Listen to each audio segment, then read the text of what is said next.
Welcome to Part 8 of Rio's otherworldly adventure. Our protagonist is starting to get really powerful, but some truly interesting characters are still hidden, so keep tuned. I hope you enjoy and join the Discord channel for more exciting stories like this one. The Deputy Minister of Rites, Snus, in charge of the wedding ceremonies for Darway, had a face that looked like he had bitten into a bitter bug all morning. What an outrageous blunder, he had muttered this countless times. In front of him lay documents with the names of over 70 people. All of them were names of those included in the current princess's guard. At the same time, they were also the names of those withdrawing.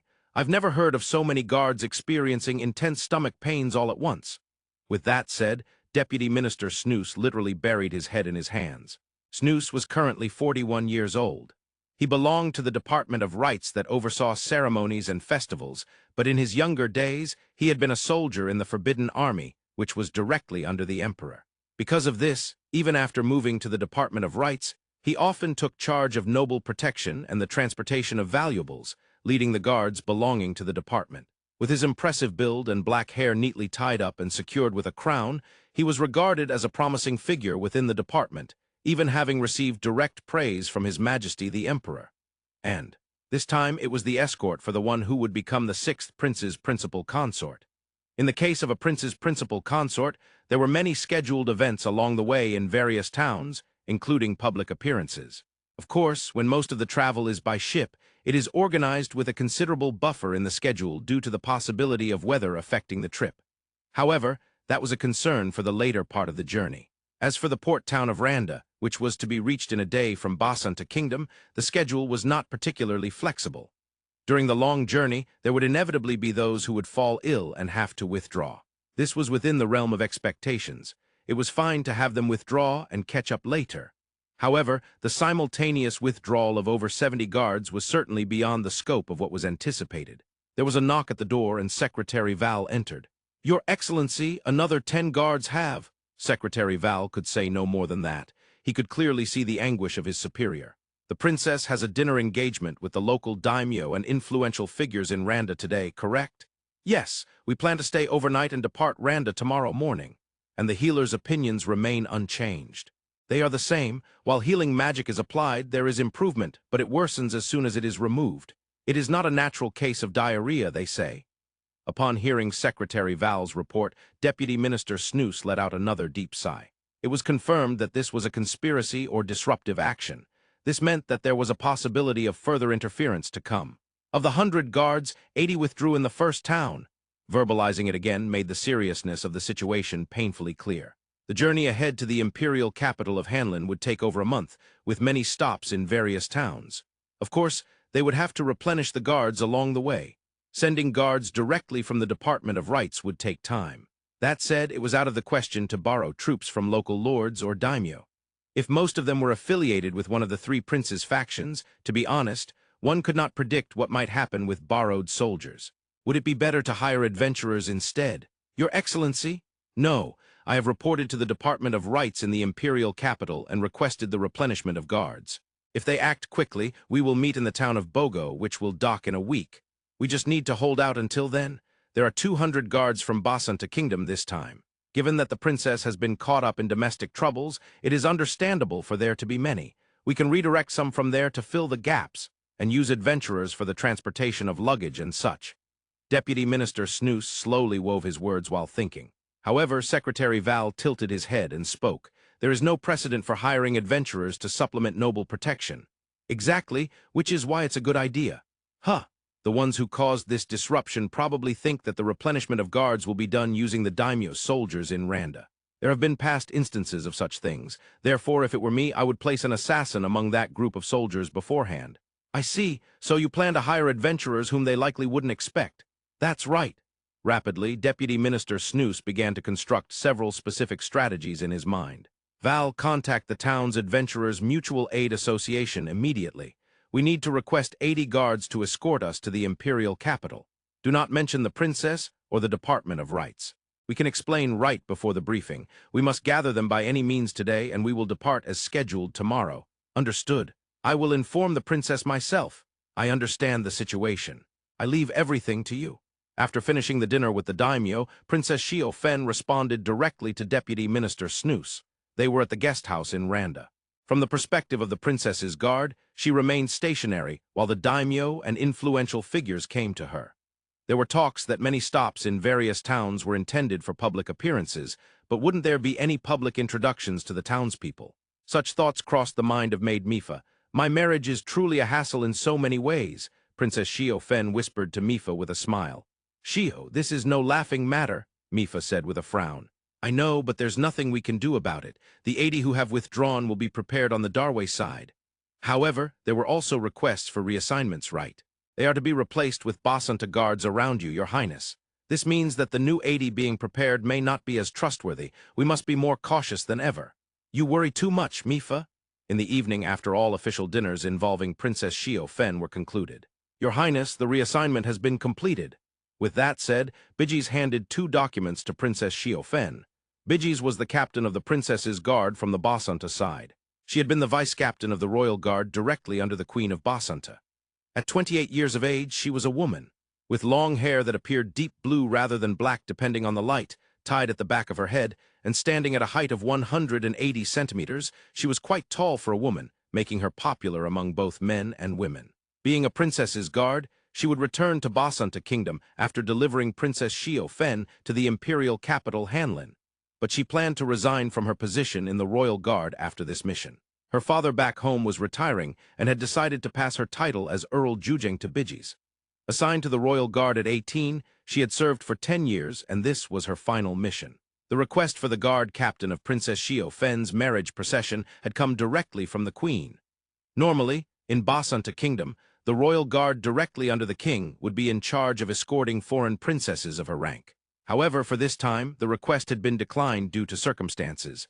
The head of the royal guard directly under the king is awarded the title of Sword of the Nation. Yes, just weeks ago, Lord Vogue had held that position.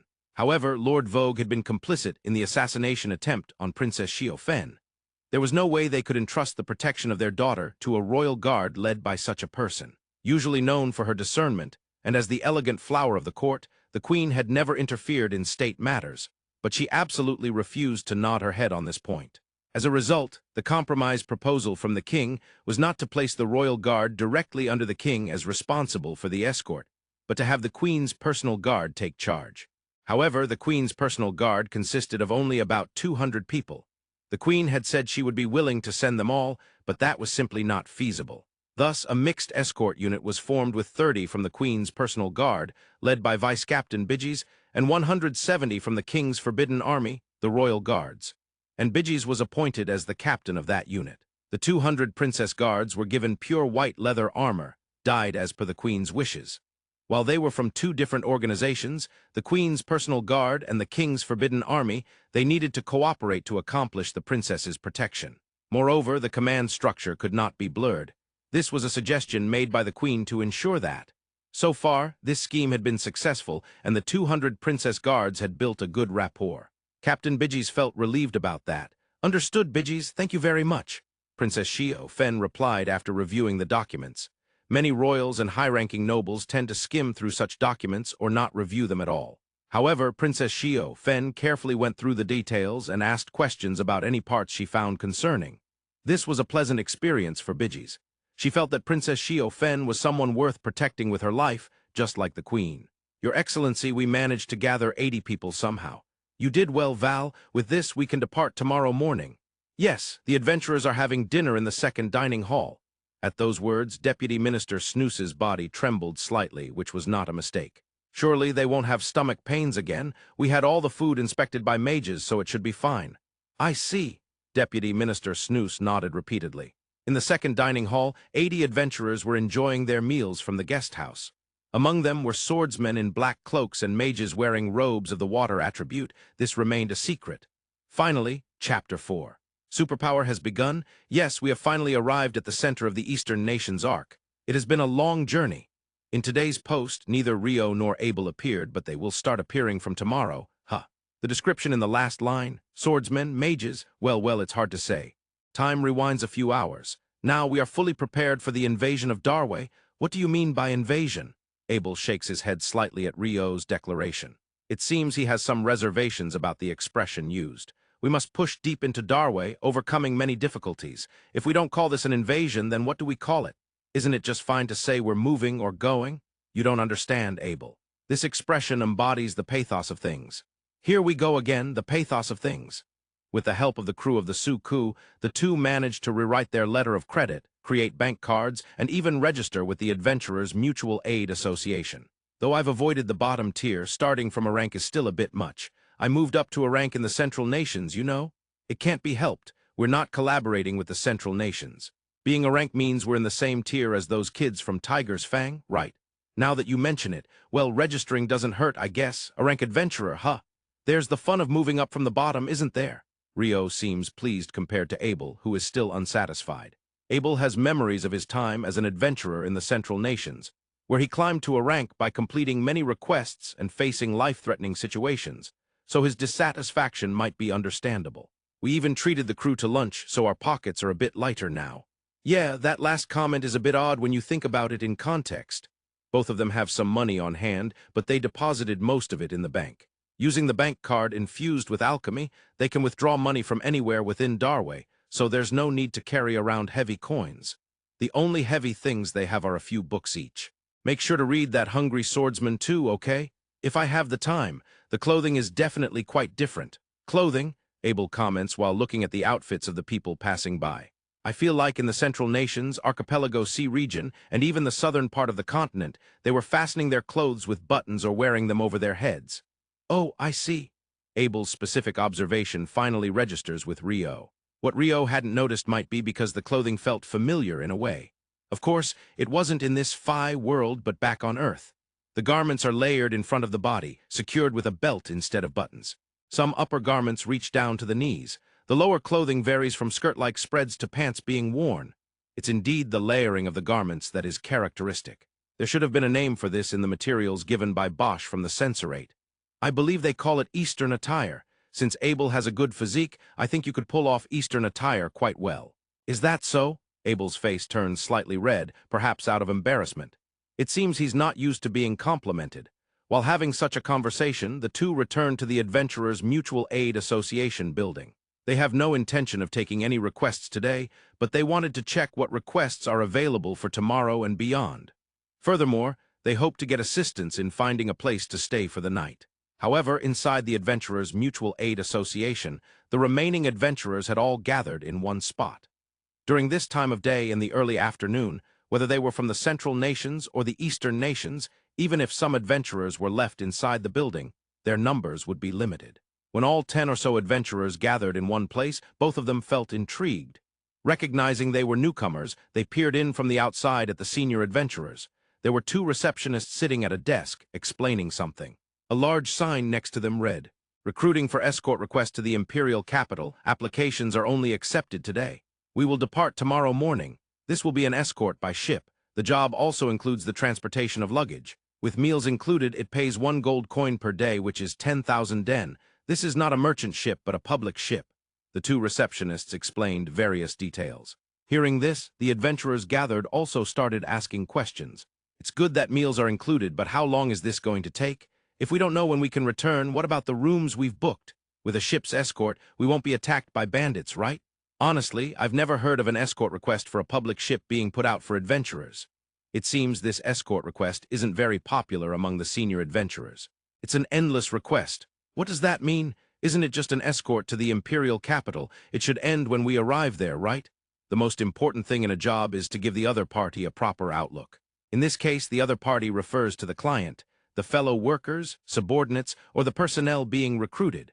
Poor managers who struggle to manage jobs usually fail to provide this outlook to their subordinates. Abel, you should be careful. Ah, yes. Somehow receiving a warning, Abel accepted Rio's words for now. To be honest, he didn't fully understand it. When will it ultimately end? For that path, at which stages will what deadlines be set? Based on that, others can move around, and one can also calculate their personal schedule in their head. Only by giving the subordinates a clear outlook can they proceed with their work without stress. Abel, do your best too. Not fully grasping it, but Abel nodded. Out of the 10 or so seniors, 8 accepted the request. Well, if we can take that request, we'll be able to reach the Imperial capital. That's impossible with a rank, right? Yeah, that's right, both Abel and Rio are realists. Being at the second lowest rank and having only registered as adventurers today, there's no way they can take on an escort request. That much is obvious. For the time being, they went to the regular counter and asked about recommended inns. They need to secure a place to stay for the night. Then, they were given the names of 4 inns recommended by the Mutual Aid Association and left the building. I can't believe none of the 4 inns have vacancies. Regarding the princess marriage procession, it's expected that influential figures will come to this coastal area under the guise of the princess's reveal from the inland area. Still, all 4 of them, how many attendants are accompanying those influential figures? Beats me. Both Rio and Abel grumbled as they walked back to the Mutual Aid Association. It had been nearly 2 hours since they left the Mutual Aid Association. However, the list for the escort request remained stuck at 8 people. The 2 receptionists also wore grim expressions while conferring. This is bad. Gathering 80 people by today is absolutely impossible. They could hear the despairing conversation. Abel, yeah, that's quite unfortunate. No, that's not it. Don't you think they might let us slip in? You think so? Let's at least ask. Let's do that. Asking won't cost us anything. With that conversation, Rio and Abel approached negotiations. It was easy to imagine that it would be a difficult negotiation. However, if successful, it would allow them to easily reach the Imperial capital. They should challenge this. Even if they fail, they have nothing to lose. Excuse me, we're a rank, but we can't apply for that escort request. No problem. There are no rank restrictions. Please, go ahead. The receptionist enthusiastically responded to Rio's inquiry. Of course, the 2 receptionists understood that a rank adventurers wouldn't be very useful in an actual escort. However, it's also true that there were no rank restrictions for this particular escort request. And more importantly, the number of applicants was far too few, even considering the time of day when there aren't many adventurers around. 8 people in 2 hours wouldn't even come close to the target of 80. Recruiting adventurers this time was a task assigned as a top priority and most important matter by the Mutual Aid Association president to the 2 of them. In other words, if they failed, both of them would be fired. This was apparently a case brought to the president by the vice minister of the Department of Rights. If they fail, the president would also be held accountable. They absolutely must gather 80 people. It's true we just registered today, but that shouldn't matter. Everything will be fine, no problem whatsoever. The other receptionist responded eagerly to Abel's confirmation. At that point, Rio and Abel exchanged glances before nodding. Then we too will apply for that escort request. Ah, thank you so much. The 2 receptionists had expressions that nearly brought them to tears as they bowed their heads. In this way, we secured a means of transport to the Imperial capital. Ah, well, isn't that good? We specifically checked to confirm that it would be fine, and they said it was. Like this, poorly skilled workers sneak in, and low-quality products circulate in the market. Managers must be careful. Poorly skilled workers want jobs too. No one is entirely at fault. Each has their own circumstances they cannot compromise on. It is simply unavoidable. But they did mention that detailed information about the type of ship would be given in a briefing before dinner. What if it's a slave ship, and we end up being treated as slaves? What do you mean by slave ship? Since they were recruiting at the Mutual Aid Association, it should be okay, right? By the way, do the Eastern nations have slaves? According to the materials I received from Bafo of the Censorate, there are apparently criminal slaves. Be careful, Abel. If you keep doing your usual criminal activities, you might get caught and turned into a slave. Don't talk about people like they're habitual criminals. By the way, Bafo from the Censorate is something else, isn't he? Yeah, Bafo seems to be both kind and capable. He's wonderful. Rio nods happily. Rio gets pleased when someone he's involved with is praised. He might be rather soft-hearted. After replenishing some necessary items for their sea journey, Rio and Abel arrived at the dinner venue 5 minutes before the presentation began. Good thing you made it in time. It's quite crowded. Could it be they actually gathered 80 people? As Abel said, the venue was filled. Because both of them had received checks before entering the venue, it seems there's little chance of them getting excluded now. There were only 10 people including us, so did they really increase the count by 70 in just 3 hours? Those receptionists sure are skilled. Ah, aren't those 2 slumped over at the desk the same ones? Certainly. They must be utterly exhausted. Seeing the 2 slumped over the desk, Rio agreed. They might have even dropped by taverns where adventurers hang out. I see, that seems likely. It's great that their efforts paid off. While Abel and Rio were saying such things, the reality was much more intense.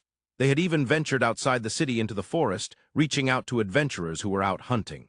It was all because their own jobs were on the line. 5 minutes after Rio and Abel took their seats, the presentation began. The presentation concluded, and it was time for dinner.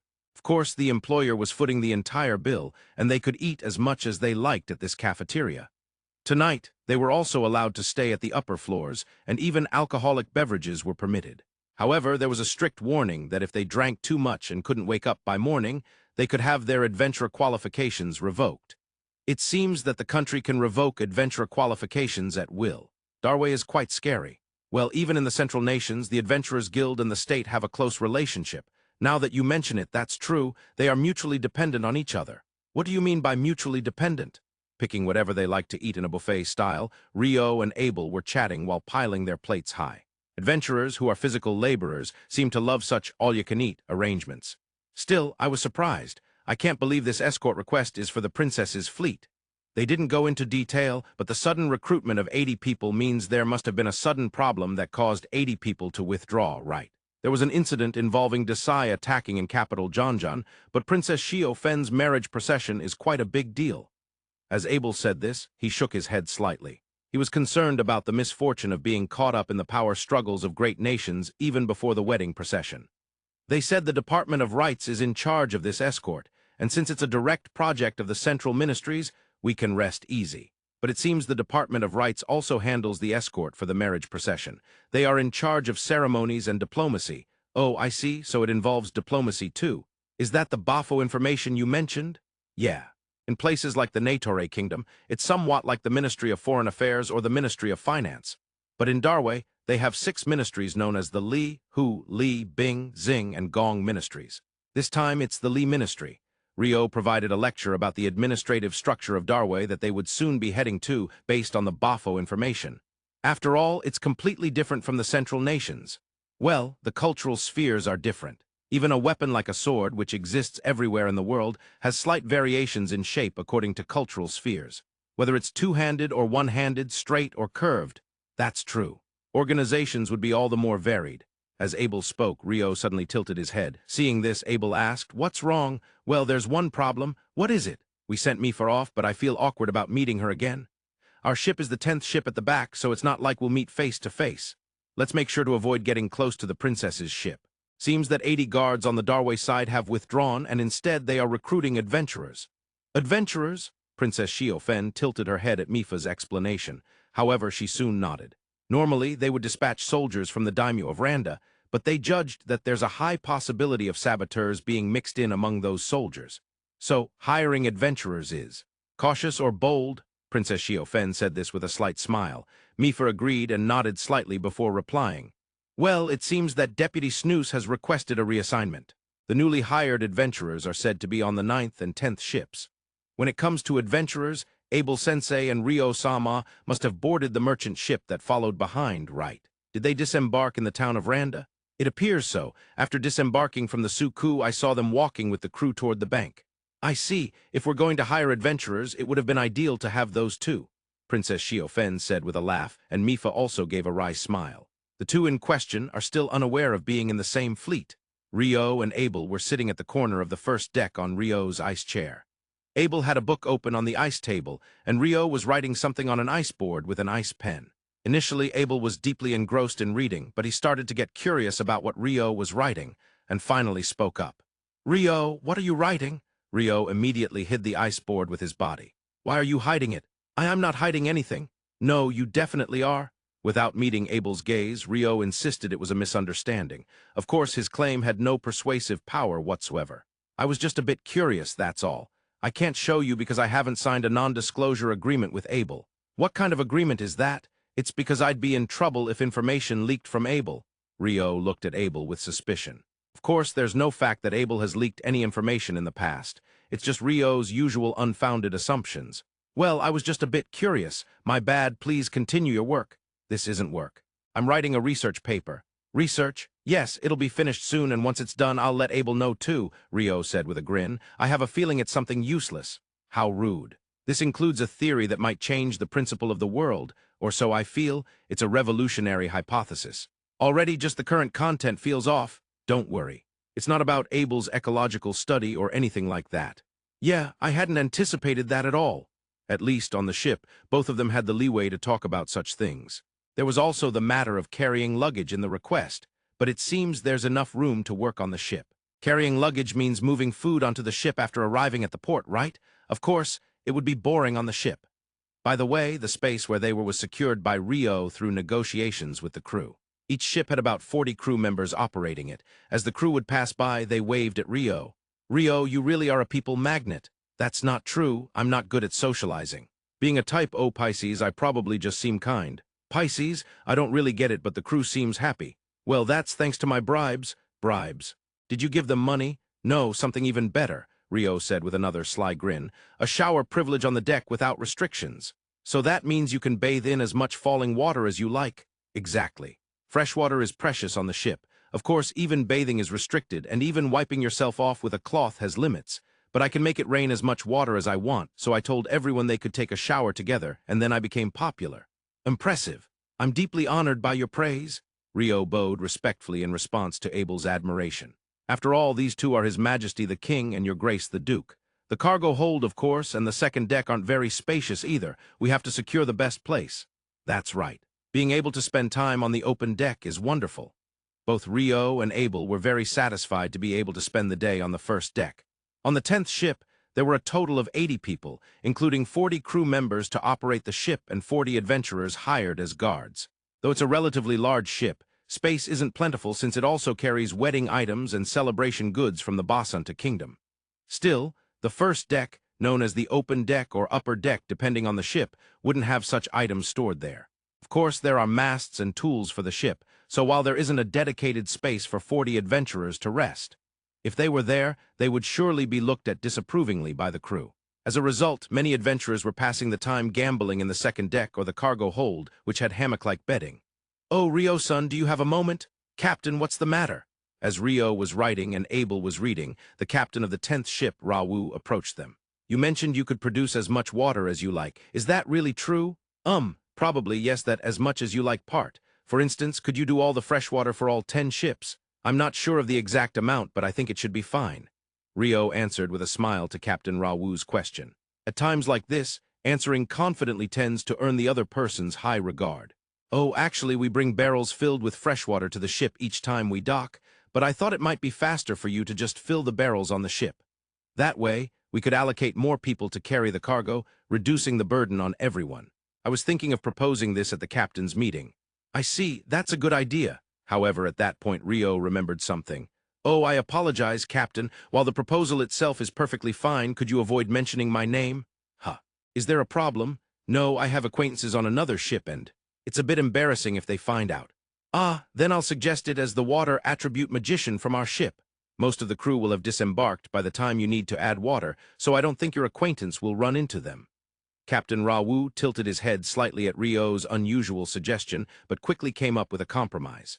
He was competent. After all, he was appointed captain of a public ship at the age of 30.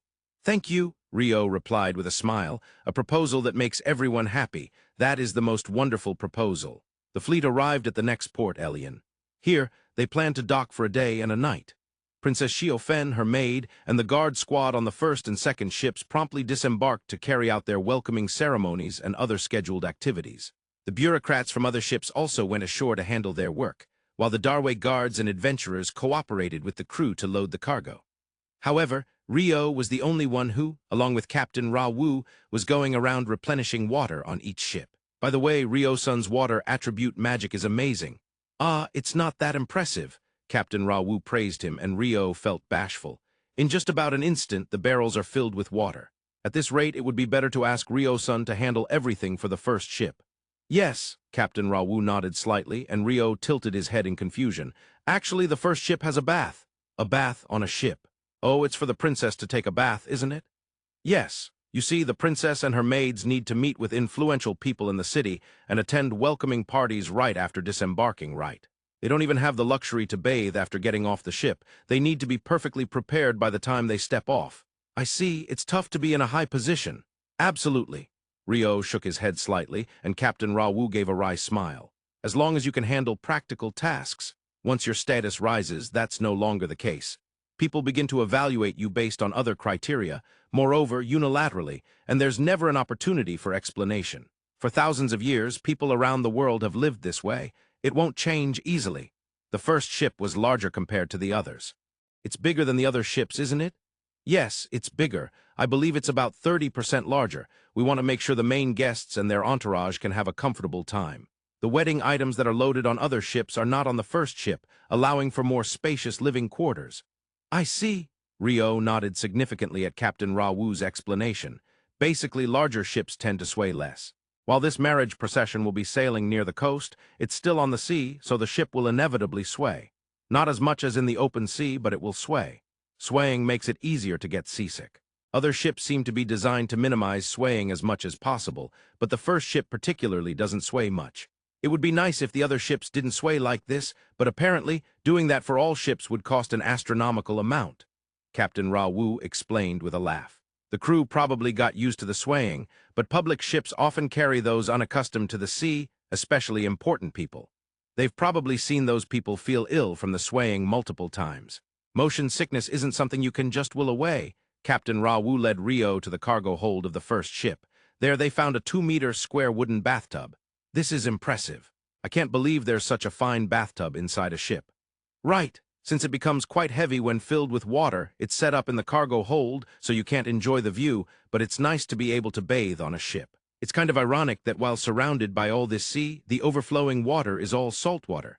Captain Rawu said with a laugh. Rio suddenly thought of something and asked, "You said to fill it with water, but the princess and others won't be using it as a cold bath, right?" "Oh no, that's not it. There are alchemy tools set up on the other side of the wall to heat the water. That's quite an investment as well." I see. Learning that alchemy was utilized even in such a place made Rio feel a bit happy. Finally, the two arrived at the pure water barrels located on the first deck. "Oh, Rawu. Ah, it's that water attribute magician adventurer." The voice came from a robust man in his late 40s who gave off a certain elegance despite his strong physique. "I'd like to introduce you. This is Rio-san, the adventurer I spoke about in the captain's meeting. Rio-san, this is Captain Mayan of the first ship.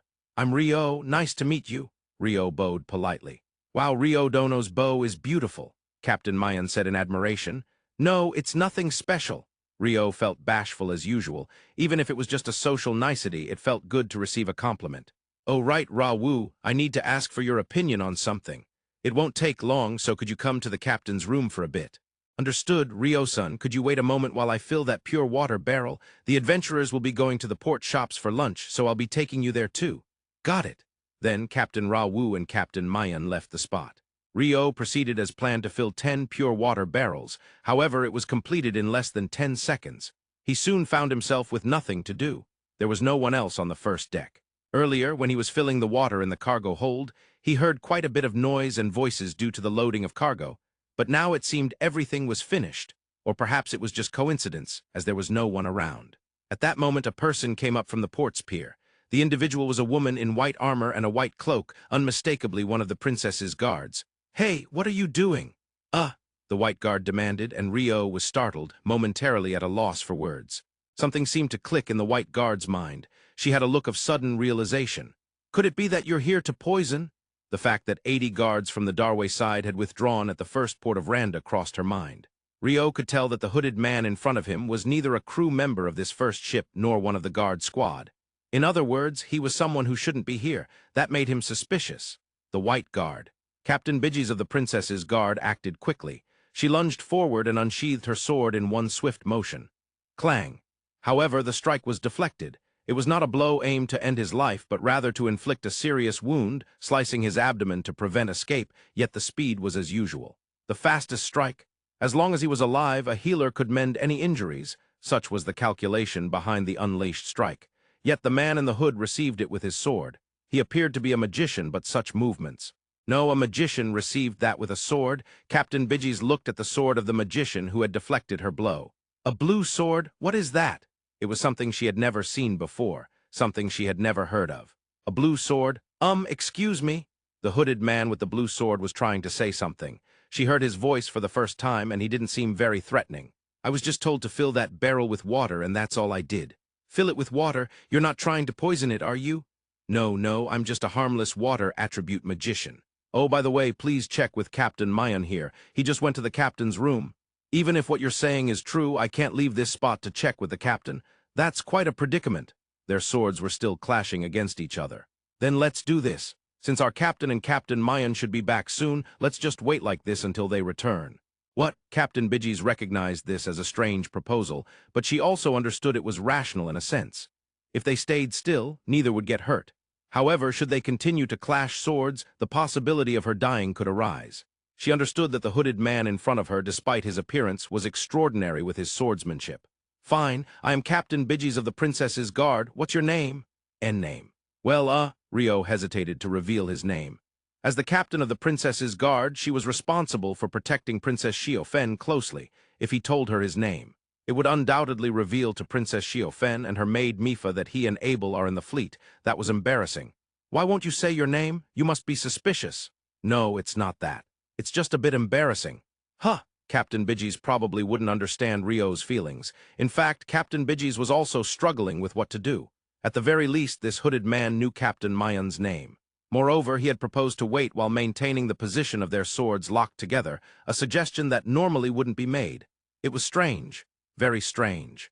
Indeed, she felt strange for having struck out so suddenly, but initially she had thought about injuring him to detain him. As long as he didn't die, a healer would figure something out. However, this hooded man's sword skills were beyond her expectations. Just from their one exchange, she could tell. His handling of the sword, his body movements, and his composure. Whether she liked it or not, she felt his strength. He claimed to be a water attribute magician, but it was hard to believe that a magician could wield a sword like this. It was unbelievable, yet somehow, the idea of him being a water attribute magician felt just right.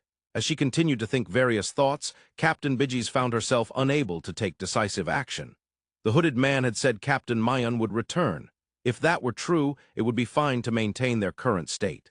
But what if that was a lie? Captain Bidges shook her head slightly. Even if it was a lie, she recognized that she had no moves left to make. Before long, "Sorry to keep you waiting. I had a little trouble."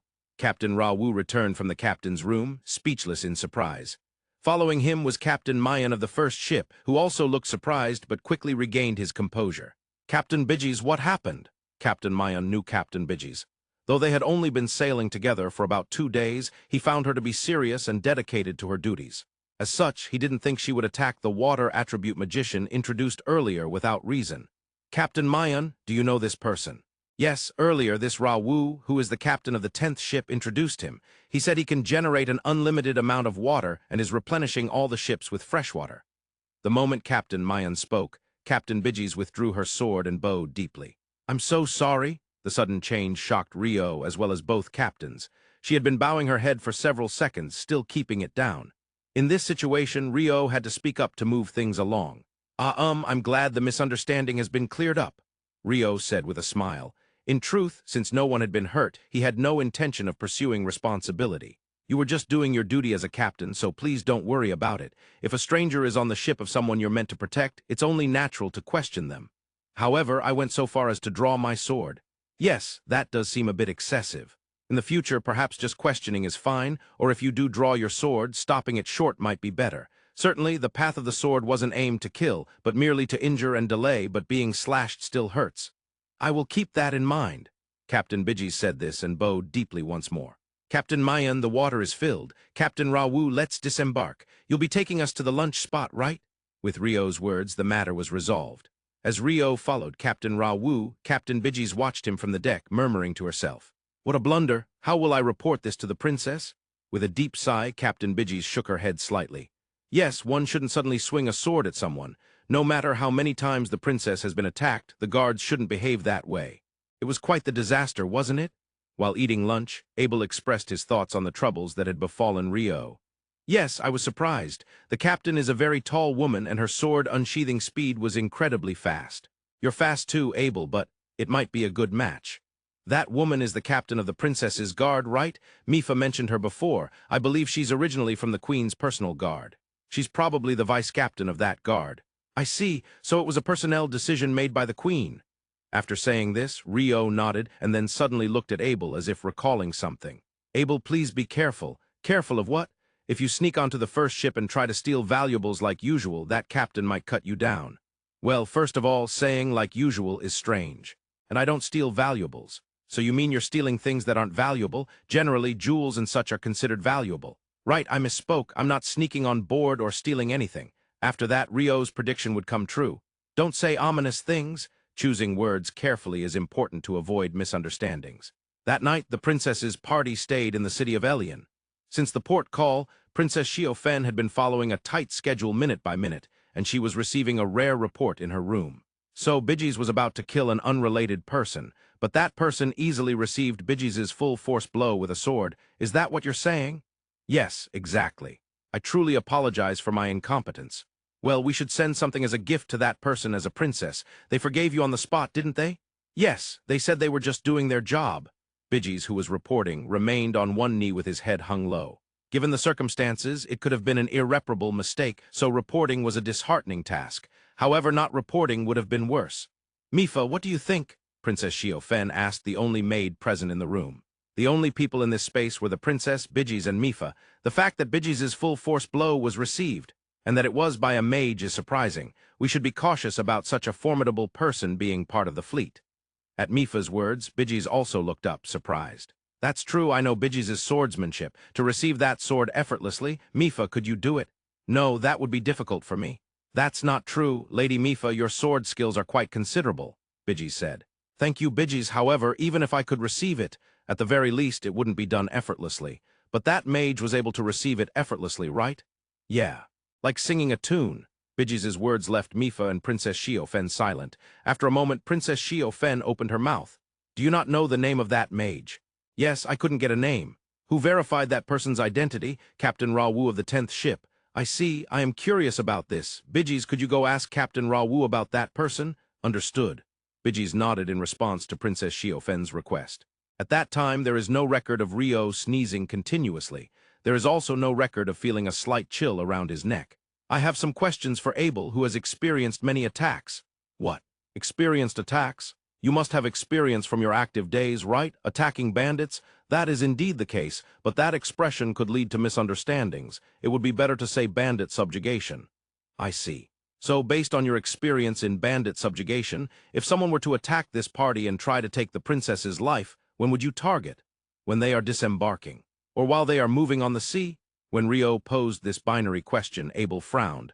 Despite having corrected himself to say bandit subjugation, it seemed Abel still had some dissatisfaction. I actually have a complaint about that question. It was dissatisfaction not about the wording, but more fundamentally. Would someone really attack? This is a marriage procession directly under the Department of Rights of Darway, right? But you see, for those aiming for the next emperor's throne. Even so, wouldn't that be seen as a challenge to the authority of the current emperor? I see. Even for those aiming for the next emperor's throne, it would be bad to be glared at by the current emperor. Moreover, the target isn't a rival for the throne or another prince, but merely someone who is to become the empress. There's no need to take such a risk. Rio pondered for a moment, taking in Abel's words. An attack within the Basanta kingdom had different circumstances. That's likely why a large-scale attack was carried out while in Basanta's territory. If the marriage procession were under the direct control of the Department of Rights, the impact of an attack would be far too significant. In that case, it seems Princess Xiaofen and Mifa will safely reach the Imperial capital. Yes, I hope so. As Abel nodded, he envisioned the face of his disciple. As a swordsman, he had taught them many things that could be taught in the current situation. However, many things occur in reality that cannot be resolved by the strength of a single person. When confronted with such situations, what would happen? Abel, you are overprotective. What? Where did that come from? You are worried about Mifa, aren't you? It's natural for a teacher to worry about their disciple. I, on the other hand, am quite hands-off with the kids in the Merchant Association. Rio referred to the 5 disciples of water attribute magic at the Gecko Merchant Association. When the Duchy of Inberry was about to be dragged into war, you went to help, didn't you? Of course, it would be dangerous if they were dragged into a war. Being caught up in an attack would be no different. Rio hurriedly replied, while Abel shook his head slightly and pointed out. Many people were involved in Princess Xiaofen's marriage procession. Among them, excluding the princess, the one with the highest official rank and responsibility, and the most prone to stomach aches, must be Snooze, the deputy minister responsible for the marriage under the Department of Rights of Darway. He was in his room prepared 1 floor below the inn where Princess Xiaofen was staying, receiving reports from Secretary Val. At the next port, Bogo, 80 reinforcements from the Department of Rights will arrive. We'll leave from here tomorrow. The port call to Bogo is 4 days from now. It is as scheduled. Deputy Minister Snooze said, letting out a small sigh. Although it should have been on schedule, Secretary Val felt that Deputy Minister Snooze's sigh contained concerns. Deputy Minister, is something wrong? No, it is great that reinforcements are coming, but Once again, Deputy Minister Snooze sighed. The captains have made a request. They want us to leave behind some adventurers. Huh. What do you mean by that? Well, precisely, they want to leave behind 2 adventurers, a water attribute mage and their swordsman partner, it seems. Even if they are captains of Imperial ships, this is a marriage ceremony directly under the Department of Rights, and they should be subordinate to the Department of Rights. Such arrogance cannot be tolerated. I know that. The captains understand that too. That's why it is in the form of a request. Though it is a request, the force behind it. Deputy Minister Snooze recalled the scene from that evening. In front of 10 captains, he had reported that reinforcements from the Department of Rights would arrive at the next port, Bogo, and that they would be swapping out with the adventurers. He hadn't expected them to raise their hands in joy, but he had thought they would at least feel relief. Honestly, it seemed safer to have the guards from the Department of Rights with verified identities rather than having adventurers whose backgrounds were unknown.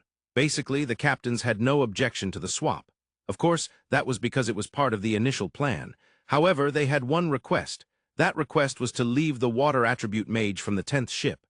It seemed that this water attribute mage could fill all the pure water barrels of the entire fleet by themselves. Moreover, they could even fill the bathtub in the hold of the first ship. This was something that had previously taken dozens of people hours to accomplish, done now by just one person. Thanks to that, they were able to allocate personnel to other cargo transport, leading to savings in labor and time. Losing such a talent would be a significant blow for the fleet. However, I still think it would be better for all adventurers to disembark here. Deputy Minister, the one who abruptly interrupted Deputy Minister Snooze was Captain Mayan of the first ship. The usefulness of that water attribute mage is astonishing. I am not saying we should leave all the adventurers. We are only asking to keep that mage and their swordsman partner, Captain Mayan said, and all 9 remaining captains nodded vigorously. Indeed, all 10 captains did so with terrifying intensity. Deputy Minister Snooze had been a soldier since his youth. He had traversed numerous battlefields and had experienced life-threatening situations. Yet the intensity of the 10 Imperial ship captains. Captain Mayan of the first ship was originally an admiral of the Darway Navy. He came from a long line of seamen and had exceptional trust from the Emperor. All the other captains had faced pirates and many brushings with death. Even the youngest, Captain Roshu of the 10th ship. The pressure they exuded was immensely overwhelming for Deputy Minister Snooze. I will consider it. That was all Deputy Minister Snooze could say.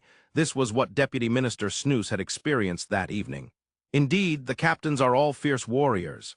They must have a considerable presence. Secretary Val thought of that scene and shrugged. At least for himself, he wouldn't want to experience that. Right, Captain Mayan of the first ship is originally an admiral of the Navy. He has led fleets of dozens of ships, defeating pirates and rebel forces, a person highly regarded by His Majesty the Emperor. That's why he is someone you can always rely on, but so much so that you wouldn't want to make him your enemy. However, the orders from the Department of Rights stated to disembark all adventurers, right? Yes, we must eliminate as many uncertain factors as possible. That's basic for a guard. Now what should we do? Later that night, on the deck of the 10th ship. Captain Bidgies, I'm sorry for coming so late at night. Captain Roshu, I wanted to discuss something with you.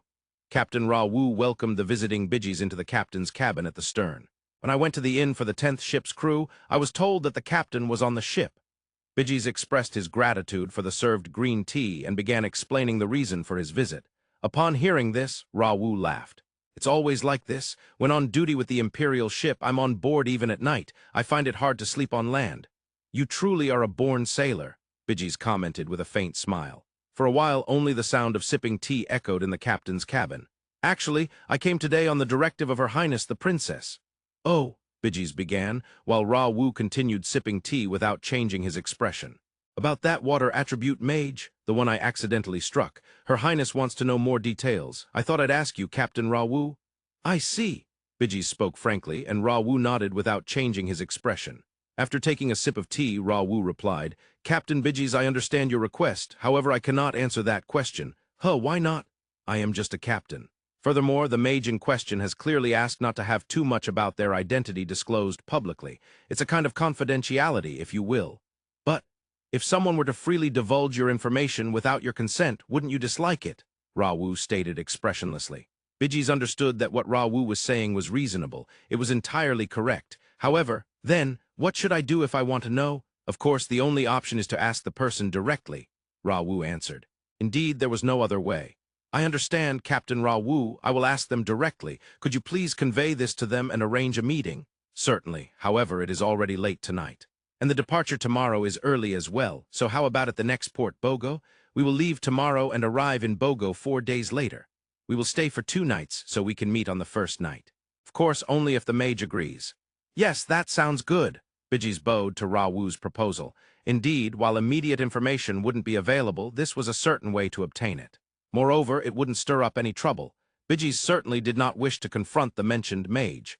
On the contrary, he had become interested in hearing various things from them. As a mage, how had they acquired such incredible sword techniques? He was intrigued. However, the meeting in Bogo would never take place. It seems that Captain Rawu thought that, with all 10 captains requesting so strongly, Rio and the others would be allowed to remain on the ship. 4 days later in the town of Bogo, the ship has been unloaded. Well, it's not just us. All the adventurers were unloaded. It can't be helped. We only signed a contract to go to the Imperial capital. Our easy plan to the Imperial capital has fallen apart. I'll sue them. What kind of plan is that? We received quite a hefty sum in contract cancellation fees, so it can't be helped, right? Abel has been saying it can't be helped non-stop. You're lacking in fighting spirit? Yeah, there's no such thing. Rio and Abel were unloaded from the ship in the town of Bogo, together with other adventurers. For Rio, who had envisioned a smooth journey to the Imperial capital by ship, this was hard to accept. The captain and crew looked quite sad. It must be because of their duties with the pure water barrels and deck shower rights. The captain and crew are generally very good people. It's not all just because of bribes. In response to Abel's remark, Rio countered with a benevolent view of human nature. People are essentially good. Those upper-ups who expelled us will have to deal with the backlash from the crew. I can't believe you think Rio is essentially good. After venting his frustrations, they had to face reality. They had to find a way to reach the Imperial capital and then return to the Central Nations. Is there no carriage to the Imperial capital? There might be, but it would cost a lot. We are rich. We have money in the bank. You don't even know how rich that money makes us. If we end up saying, I wish I hadn't spent it back then, it would be a huge problem. This country of Darway is vast, and it would cost quite a bit to escape from here. Abel spoke very practically. Even though you're a king, you're quite a miser. I wish you would say something like, I'll spend freely to stimulate the economy. I don't have such money. The Adventurers Mutual Aid Association you told me about is here. When adventurers are in trouble, go to the guild. Abel and Rio arrived at the guild and Mutual Aid Association in the Eastern Nations. Once they entered, wow, there are so many people. The morning's job scramble has probably ended by now. It was currently just before 11 in the morning. Having nearly 100 adventurers gathered was unusual.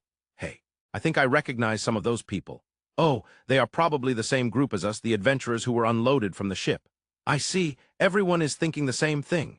Indeed, the adventurers crowding the Mutual Aid Association were those whose contracts for the princess's escort had been cancelled. Let's wait a bit until they are processed. I'm a bit curious about that place over there. Abel was looking at another room to the left of the entrance. Is that sign saying equipment shop? It seems so. Let's check it out. Abel took the lead and walked ahead. Rio followed him. As the name suggested, the equipment shop had an impressive array of weapons, armor, and potions. There's quite a variety here. Yeah, even if we're not buying anything, just looking is enjoyable. It seemed Abel, being a swordsman, enjoyed looking at weapons and armor. Rio had only just learned this recently. Abel picked up various items and looked around. However, he didn't seem to intend to make any purchases. In fact, Rio was looking for something specific. He wanted to buy something if he found it. That was, I found it! Oh, a map! When Rio exclaimed, Abel glanced over. It wasn't particularly detailed. It only showed the locations and names of towns, major highways, and ports, but having it made a big difference. There's a chance we might have to go overland to the Imperial capital. If not, we'll definitely have to take land routes to reach the Central Nations, right? I thought it would be good to have it. That's true. Rio, you're sharp. Nah, it's nothing special. Rio blushed at the compliment. The two had just secured a bright future. However, not everyone in the world had secured such a bright future. That night, in a room at the Princess's Inn in Bogo, a guard coordination meeting was being held. The participants were Vice Minister Snooze, Secretary Val, Captain Bijis, and Weiss, the guard captain from the Department of Rights who had joined in Bogo. After finishing the usual greetings, Captain Weiss complained to Vice Minister Snooze. I shouldn't be saying this to you, but the crew's looks toward us are quite prickly. Since Captain Weiss and Vice Minister Snooze worked together often, they knew each other well. Thus, they could speak frankly about various concerns. Well, we had 80 people drop out on the first day. It's understandable that the pressure on the rights guard is strong, but still, it feels a bit much to expect us, who were hurriedly gathered, to be treated kindly. Sorry, Weiss. That's entirely my fault and the fault of the rights headquarters. Vice Minister Snooze replied, grimacing rather than smiling. He glanced at Captain Bidgies, who sat there with his eyes closed, indifferent. In a way, Snooze was exposing the shame of his own group, but it seemed Bidgies would pretend he hadn't heard that. To such a Bidgies, Snooze silently bowed his head in his heart. Vice Minister and the headquarters, with the arrival of the new rights guard, we unloaded the adventurers we had hired up until then, and that was the cause. The adventurers were the cause. Was there a problem with them? No, the adventurers were fine. They performed their tasks quite seriously. There was actually a water attribute magician among them, and unloading him was the root of all this. Vice Minister Snooze let out a long sigh. Even if we unloaded him, it was by the orders of the rights headquarters, right? Since we arrived, he's no longer needed, and it's only natural he was unloaded. Yes, that's natural, but that magician was quite helpful, especially in terms of supplying pure water. After saying that, Vice Minister Snooze described how the aforementioned water attribute magician had supplied the entire ship's pure water barrels and even filled the first ship's bath. Just like Lord Rowan. Hearing this, Captain Weiss nodded in admiration. That person who single-handedly executed a water siege and swept away the rebel forces. I can't say for sure if he compares to one of the 6 saints, but it's certainly true that the crew had much less work to do. Vice Minister Snooze exhaled for what seemed like the umpteenth time. If someone so talented is gone, it's easy to understand the crew's looks. However, if it's written in the instruction documents from headquarters, the Vice Minister had no choice but to unload him. Well, yes, if you didn't unload him. The report would reach headquarters, and your path to promotion would be blocked, right? The crew and the captains probably wouldn't understand that, Captain Weiss said, grimacing. Meanwhile, Captain Bidgies of the Princess's Guard, who was listening with his eyes closed, was not at peace in his heart. Originally, a meeting with the water attribute magician was supposed to take place at this time today. There were many things they could have discussed there. However, the magician had been unloaded from the ship. He recalled his conversation with Captain Rawu from earlier. You unloaded him? Why? At the order of Vice Minister Snooze. More accurately, it was an instruction from the rights headquarters. It doesn't really matter which it is. Bureaucrats truly lack flexibility. Bidgies involuntarily raised his voice. Rawu responded with an equally dissatisfied expression. The unloading of the magician had created an unhappy outcome for everyone involved. What am I supposed to report to the princess? Bidgies was feeling down. His deep disappointment even made Rawu feel pity for him. Well, since he has been unloaded, he won't meet any acquaintances, right? So, can I at least share his name? Why, yes. Even just his name would be great. Please, keep it to just you, Princess and Mifa. The magician's name is Rio. Rio, huh? Oh, thank you. Of course I'll keep it to just me, the princess. And maybe Mifa as well. That should be fine for those 3. Then, Bidgies reported to the princess during her brief break. Although the princess said it was fine since he had already disembarked, he still wanted to report the name. Rio, that's... Yes, it's Rio-san, Abel-sensei's partner. What? Princess Xiaofen tilted her head, and Mifa seemed to think, while Bidgies couldn't grasp the situation. Abel-sensei is Mifa's sword master, right? Yes, the magician traveling with Abel-sensei is Rio-san. Now that you mention it, he is indeed a water attribute magician. Does that Rio-san use a sword? How should I know, since he's a magician? At least I've never seen. As she said that, Mifa suddenly raised her face. Now that you mention it, I did see Rio-san swinging a sword once. He was practicing and said it was subari. Subari? Bidgies tilted his head at the unfamiliar term. It's the act of repeatedly striking down. While saying this, Mifa took a stance with both hands holding a sword and swung it down from above to below. She repeated this several times. It was very smooth, so now that you mention it, maybe Rio-san does use a sword. Mifa nodded repeatedly as she recalled that scene. However, he probably chose to keep his name hidden on purpose. Moreover, he told the captain as well. I wonder why. If he had said it, we could have met him. That's probably the reason. Without naming anyone, Mifa asked, and Princess Xiaofen answered with a smile. Even though he went out of his way to send Mifa off, he ended up riding on the same ship again. Perhaps he felt embarrassed to meet due to having sent her off. It's not just Rio-san, but probably Abel-sensei too. Now that you mention it, he did say it was embarrassing. Princess Xiaofen speculated, and Bidgies recalled his conversation with Rio during their sword fights. It can't be helped. Maybe we'll get another chance to meet somewhere down the line. While laughing, Princess Xiaofen said this. During the day, such a conversation had taken place. What a blunder, what a blunder, what a blunder. Bidgies screamed in his heart repeatedly. Mifa and the princess agreed with those words, but without a doubt they wanted to see that person. Ryo-san too, but also Abel-sensei, his sword master. I have ruined that opportunity. What a blunder. It wasn't Biji's fault, but his innate seriousness couldn't be shaken off. It seems that in the world, things do not go as one wishes. The day after Ryo and Abel arrived in the city of Bogo, the two slowly enjoyed their breakfast and headed towards the counter of the Adventurers' Mutual Aid Association. Ha! Did we manage to get a room while the princess's entourage is in port? No, we didn't. We slept in the park. Yesterday was rough and it's all Abel's fault. No, why is it my fault? The rooms in this city were just booked due to the princess's visit. Fortunately, the park was available, and I had a robe while Abel had a cloak, so it worked out. It's normal for adventurers to sleep outdoors, isn't it? Yeah, that's true. Recently, we've been staying in inns, so we've gone a bit soft. Abel, you're getting soft? Yeah, Ryo, you are too. Ryo sharply pointed this out, and Abel replied easily. Inside the Adventurers' Mutual Aid Association, it was still relatively empty past 10 o'clock. Yeah, this is how a guild should be. It's really strange to hear Ryo talk about what the guild should be. Did you say something, Abel? No, I didn't say anything. Even Abel would have felt odd hearing Ryo, who was never a typical adventurer in the kingdom, talk about what the guild should look like. With a cheerful smile, Ryo inquired at the window. Excuse me, but I would like to ask if there are any carriages available for adventurers to the Imperial capital from here? The clerk at the window seemed a bit surprised by Ryo's question, but quickly regained his composure. This area was indeed managed by professionals. There isn't a direct route, however it is possible if you transfer to several carriages. Oh, however, there are restrictions for adventurers depending on the time. Restrictions? What do you mean by that? Ryo tilted his head, as the clerk's words were not very clear. Behind him, Abel was also tilting his head. If a national event is taking place, access to and from the Imperial capital and surrounding areas may be restricted. Right now, there is the wedding event of the 6th prince, so until it concludes, adventurers below the 8th rank cannot enter. What did you say? Ryo muttered in shock. The 6th prince was indeed the fiancé of Princess Xiaofen, and both Ryo and Abel were 8th rank adventurers. How long will the restrictions last? Abel asked from the side. Well, the clerk flipped through some documents to confirm before answering. About 9 months left. That's long. Ryo couldn't help but exclaim. Not being able to enter the Imperial capital for 9 months was astonishing. Are you two below the 8th rank? Yeah, sorry, here's the card. Abel pulled out his card. When the clerk held the card up to something, data was outputted on the table. Oh, you came with the princess's fleet. Indeed, you are 8th rank. If it were a request from the fleet, you would have been allowed to enter directly. The clerk frowned.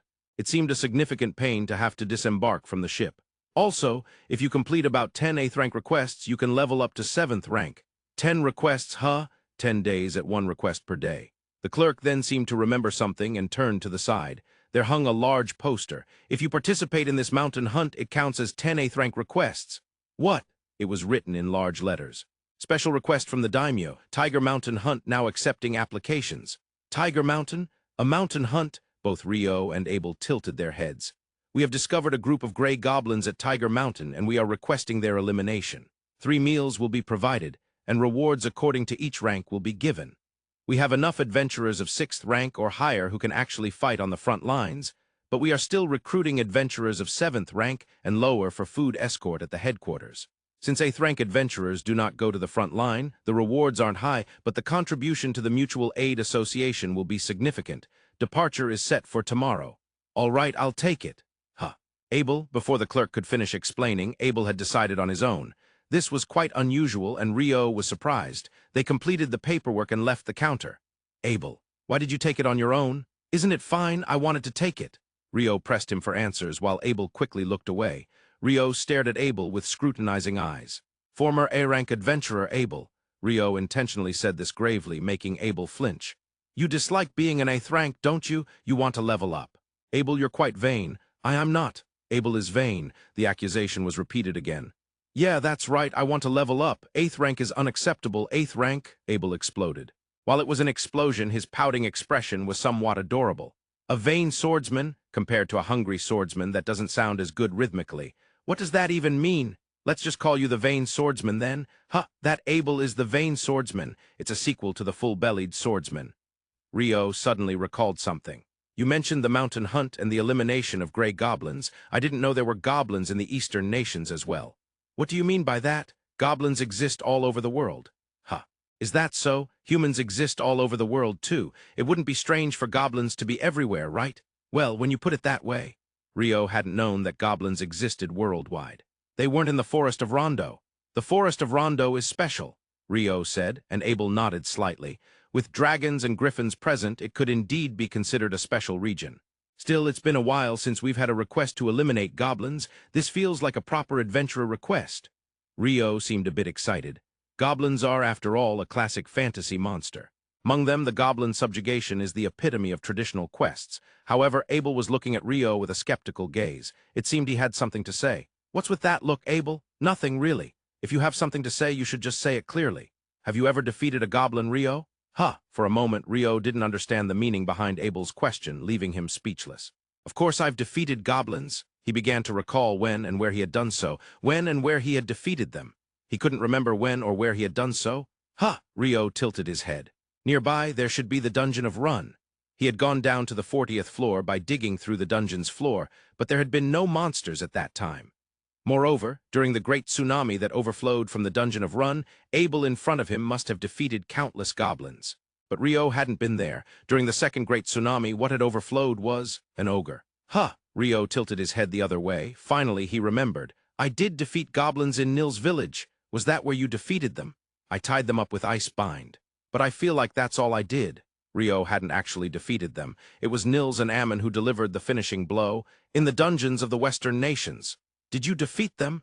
Nils, Ammon, and Harold were the ones who defeated them. Rio probably hadn't defeated any. At this point, Rio knelt down on both hands and knees on the ground, the pose of despair. What a situation! But he quickly lifted his head and shouted, I found it! It was in the underground of the central temple of the royal capital. I froze them there with permafrost. Oh, now that you mention it. Abel acknowledged that Rio had finally remembered. Indeed, he had frozen them all at once. That's good to know, Rio said earnestly. Indeed. I wonder what the bard would have said if he heard that the Duke Silver had never defeated a goblin. Abel laughed, mentioning Rio's title. Hearing that, Rio puffed his cheeks in annoyance. Thus, the two prepared to embark on an adventure-like request starting the next day. The next morning at 6:30 a.m., Rio and Abel were in the backyard of the Adventurers Mutual Aid Association.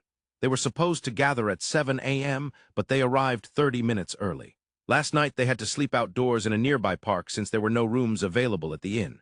It's been 2 nights in a row of sleeping outside. Does today's mountain hunt mean?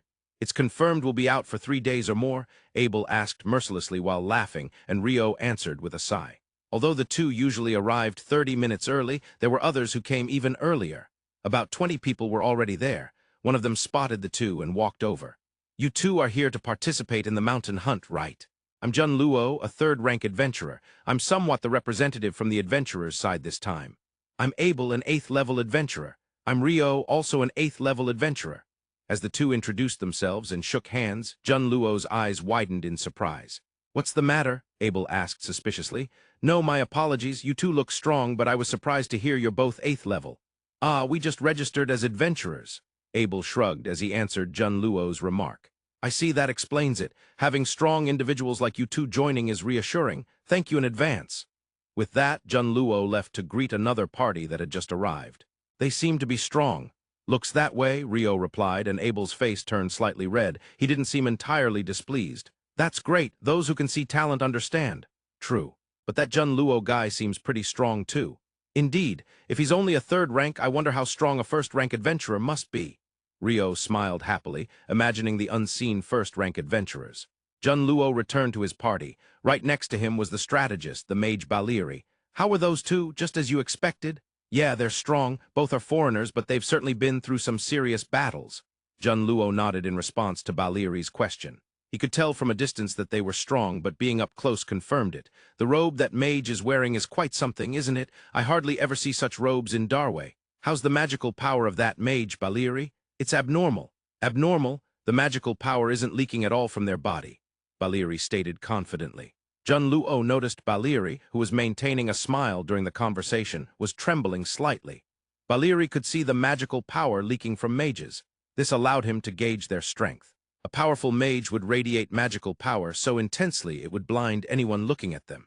However, not leaking magical power means that robe might not belong to a mage. No, I think they are a mage. They don't carry a mage's staff for sure, but I can sense they are a mage somehow. But they're not leaking magical power, right? Are they weak? Quite the opposite.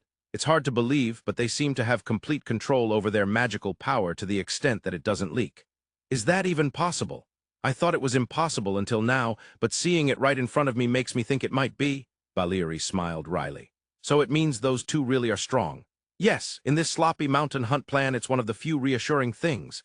Jun Luo nodded in agreement, and Valeri did the same, at 7 a.m. A significant number of adventurers gathered in the backyard of the Adventurers Mutual Aid Association. At the front, an old man with a white beard was giving a speech. He was the vice daimyo named Fu Ten, seemingly in charge of this mountain hunt. From his speech, it's clear he doesn't like this mountain hunt. It seems he has some resentment towards the person who made the decision. Both Ryo and Abel picked up on the vice daimyo's feelings from his speech. That said, it was clear that they had to carry out the mountain hunt.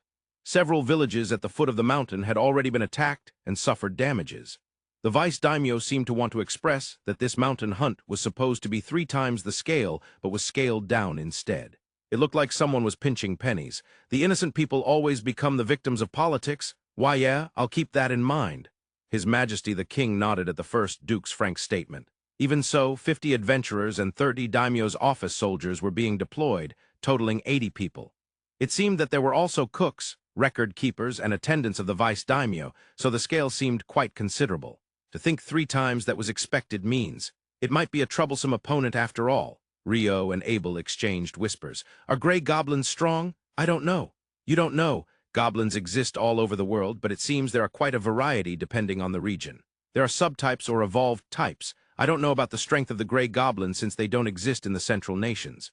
Abel is an A rank in the Central Nations, but here he's still just an 8th level. I'll just work my way up from the bottom. Both Ryo and Abel, as 8th level adventurers, were in a party of 7th rank and below. In other words, they would be responsible for guarding the headquarters and supplies. This would involve 10 adventurers and 10 soldiers from the daimyo's office.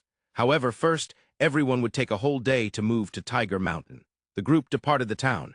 Adventurers of 6th rank and above moved separately from those of 7th rank and below. Abel, this 7th rank and below group is. Yeah, everyone else is quite young. Besides Ryo and Abel, there were 8 others in the 7th rank and below group. There appeared to be parties of 4, but they all looked to be under 18. Abel is the old man. I won't deny that. As the two were having such a conversation, one of the 7th rank members approached them, a male, or rather a boy swordsman. I'm Jay, a 7th rank adventurer. I heard you two are 8th rank adventurers. Jay seemed quite nervous, but he was trying hard since he was technically ranked higher. Ryo watched him with gentle eyes. I'm Abel, and this is Ryo. Indeed, we are both 8th rank, Abel replied. I thought you two would be older, but once we arrive, you will follow my instructions as the higher-ranked adventurer. Understood. Jay appeared somewhat uncertain about how to interact with Ryo and Abel. At that moment, Abel responded with the composure of an adult. You said your name is Jay, right? I have a question for you if that's okay. What is it? You can see it, but we are originally from a foreign land.